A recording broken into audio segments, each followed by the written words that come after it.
Let's talk about the geopolitical context now. Where do you see the greatest risks within the world economy right now?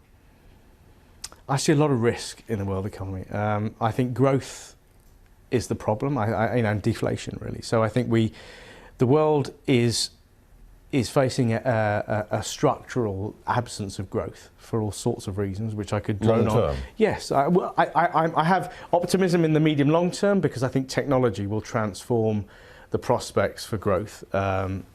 But in the short to medium term, and I mean on a 3 to 5 year sort of time horizon, I see the world economy really struggling to grow, and certainly to grow at levels that central bankers would like, and frankly investors would like. Well, in the past, I guess we've assumed the norm for Western economies is sort of 2.5–3% growth per year, and we've lost that, particularly in Europe. Yes. And what Europe is still wrestling with is a massive overhang from the financial crisis. Sovereign debt, still a huge problem, not least in Greece. Mm-hmm. They've kicked the can down the road in terms of Greece's membership of the Eurozone. But do you think in the end the Eurozone is viable in its current form? Probably not in the long term. I think it needs to... You don't think it is? No, I don't. And are you investing on the basis that the Eurozone will, in the medium to long term, collapse? I'm very conscious. I would say I'm very conscious of the stresses and strains that will continue to increase, I think, in the Eurozone. So, the debt problems, the disparity, economic disparity, pretending, in a very simple sense, pretending that Greece was Germany is a fundamental error. Pretending that Portugal was Germany, having the same interest rate, the same monetary policy for two economies that are so different, seemed to me to be a fundamentally flawed assumption right at the start of the project. The policymakers are very committed to keeping the show on the road. I have to say, arguably, it would have, too many people have underestimated the commitment of policy leaders in Europe to make sure, to try and ensure that the project is successful. But ultimately, I think economics has a habit of sort of overruling politics. Well, the other great unknown, the great uncertainty in Europe right now is whether Britain will be still a member of the European Union after 2017. Are you currently investing on the basis that Britain might well leave the European Union? It's something that I have to think about now. For a long time in my career, for many periods during my career, I haven't really had to worry too much about political risk. It's in the background, and but it hasn't been front and centre of my sort of assessment of macro risk.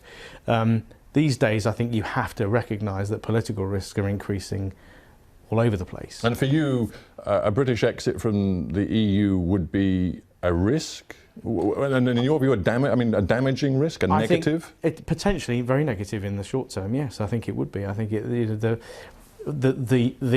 likelihood of a referendum, I think, will put a brake on external investment, international investment in the UK. I think that probably is the case. I think it will create uncertainty, just in the same way that the Scottish referendum created uncertainty north of the border. I think a referendum on our membership would create a lot of political and economic uncertainty in the UK. So hang on, you seem to be saying whatever happens, the fact is for the next 2 years, British economic potential and British growth will be damagingly affected by the reality of continued uncertainty over EU membership. I think it will, yeah. So, can you put a number on it? No, not really. I think I think it would be sort of not a terribly scientific judgment. I think it's a gut feel that investors will definitely have to impute a higher level of uncertainty with respect to the future of the economy, the currency. All those things will have an effect on investment. But I suppose what people will be interested in, not just in Britain but around the world, is an investor like you saying that your worry about this particular aspect of policy in the UK is affecting the investment decisions you feel able to make. To some extent, yes. But I have to say that in my own view is that this day was coming anyway, regardless of, to some extent, what happened in this election. Ultimately, this country will have to make a choice about whether it is a fully signed up member of a Eurozone project or not. And I think sort of being half in, as we are at the moment, was never really a long-term viable position to be in. I think we either had to make a decision to get out or to get fully in.